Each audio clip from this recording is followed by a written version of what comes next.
Hi friends, కథలు వినడం వలన చాలా ఉపయోగాలు ఉన్నాయి. మరి అవేంటో చూసేద్దామా? Let's go to the video. మొదటి ప్రయోజనం వచ్చి భాష పరిజ్ఞానం.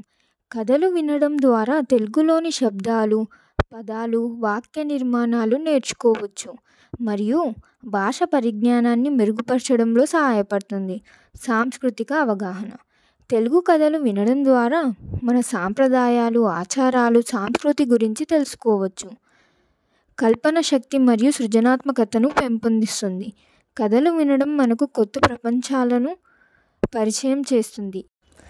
ఇది మన క్షణశక్తిని, సృజనాత్మకతను పెంపొందించడంలో సహాయపడుతుంది. శ్రద్ధ మరియు ధ్యాన శక్తి. కథలు వినడం ద్వారా మన శ్రద్ధను, ధ్యానాన్ని మెరుగుపరచవచ్చు. ఇది పిల్లలు మరియు పెద్దలకు కూడా ఉపయోగకరం. అంతరంగిక శాంతి. మంచి కథలు వినడం మనకు అంతరంగిక శాంతిని, సంతృప్తిని అందిస్తుంది. ఇది మన మనస్సును ప్రశాంతంగా ఉండడంలో సహాయపడుతుంది. సాంఘిక సంబంధాలు.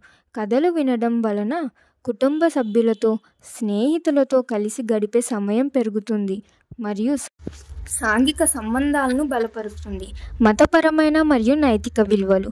అనేక కథలు మతపరమైన మరియు నైతిక విలువలను నేర్పిస్తాయి. ఈ విలువలు మన జీవితంలో అవలంబించడానికి ప్రేరణ ఉంటాయి. ఈ ప్రయోజనాలు మన వ్యక్తిగత మరియు సాంఘిక జీవితాలను సమృద్ధిగా మరియు సమర్థంగా మార్చడంలో సహాయపడతాయి. ముఖ్యంగా పిల్లలు కథలు వినడం వలన వారి జ్ఞాపక శక్తి పెరుగుతుంది మరియు భాషలోని కొత్త పదాలను నేర్చుకుంటారు. మరియు మోరల్ స్టోరీస్ వినడం వలన వారికి జీవితంలో ఎలా ఉండాలి, ఏది కరెక్ట్, ఏది రాంగ్ అనేది వాళ్ళకి అర్థమవుతుంది. జీవితంలో చాలా నేర్చుకోవచ్చు కథల ద్వారా.